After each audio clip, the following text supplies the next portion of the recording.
তো দরজা খুলছে না। দেখ রায়না, রায়না, ও রায়না, ও রায়না। আরে আল্লাহই জানে আবার এখানে কোন ঘটনা ঘটলো। ওই যে শুরু হয়ে গেছে ওরা নেগেটিভ কথা বলা। তুমি কি নেগেটিভ কথা ছাড়া কোনো পজিটিভ কথা বলতে পারো না? না ভাবি, আমি তো সবসময় ভালো কথা বলি, তোমরাই আমার কথা কানে দাও না। রায়না, আপু, রায়না, আপু, রায়না, মা দরজা খোলো। এই কি ব্যাপার?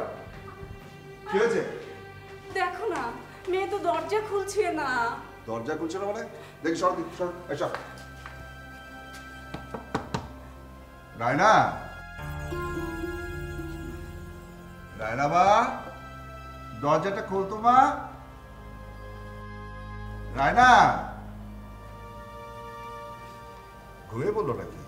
তোমার যে কথা ভাই, জামাই গেছে বাইরে আর নতুন বউ ঘুমায় পড়বে না, দরজা ভাঙ্গা দেখো গলায় দড়ি টড়ি দিল কিনা। থাম তুই। তাহলে তুমি আমার একটা কথা উত্তর দাও, তাহলে হাত কাটবে কেন? হ্যাঁ, আমার কথা তো এখন কানে যাবে না, কানে যাবে কখন? আমার কথা যখন বাসি হবে তখন। তুই থাম, একদম চুপ কর। রায়না, মা রায়না, রায়না, মা রায়না, দরজা খোল মা।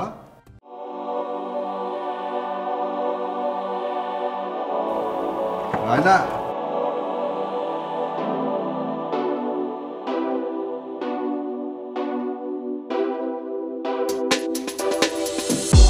কিরে মা,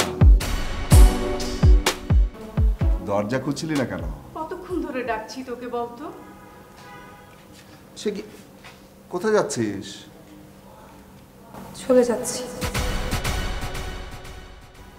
চলে চলে কোথায় চলে যাচ্ছিস? আমাদের বাসা। কি বলছো তুমি মা? চলে যাবে কেন? না মা, না মা, তুই এই কাজটা করিস না মা, লক্ষ্মী মা। আমি এক্ষুনি আদনানকে ফোন করে আসতে বলছি, তুই ভেতরে যা। ছাড়ো তো চাচু প্লিজ। তোমাকে আমি আমার আব্বুর মর্যাদা দিতে চেয়েছিলাম, ভুল চেয়েছিলাম। এখন মনে হচ্ছে আমার রক্তের সম্পর্কে জড়ানোর কোনো যোগ্যতাই তোমার নেই। মারে, তুই এত বড় অপমানটা আমাকে করিস নে মা।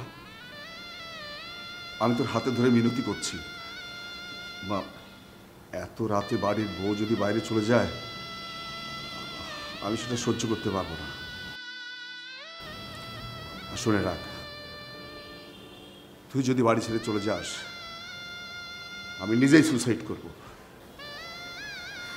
তাহলে বলো না চাচু, আমি এখন কি করব? মারে, মারে তুই একটু শান্ত হ, ঘরে গিয়ে বস। আমি আদনানকে এক্ষুনি টেলিফোন করে আসতে বলছি। যাও, লক্ষ্মী মা আমার, যা। চলো বলুন, যা, তুই যা।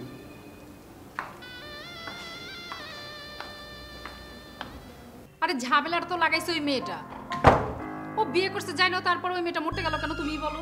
তুই থামবি? সেই তখন থেকে শুরু করেছে। আমি যে এখন কোন দিকে সামলাবো? তোমার ছেলে আবার ওখানে মরতে গেল কেন? কি বলো তুমি? একটা মেয়ে মরতে বসেছে, ও যাবে না? মরতে বসেছে, মরতে গেল কেন? তুমি তো সবকিছুই জানো, জানো না সবকিছু? সব দোষ তো তোমার। তোমরা থামো তো, এখন কি এসব বলার সময়? যত সব ঝামেলা পাকি এখন যত সব।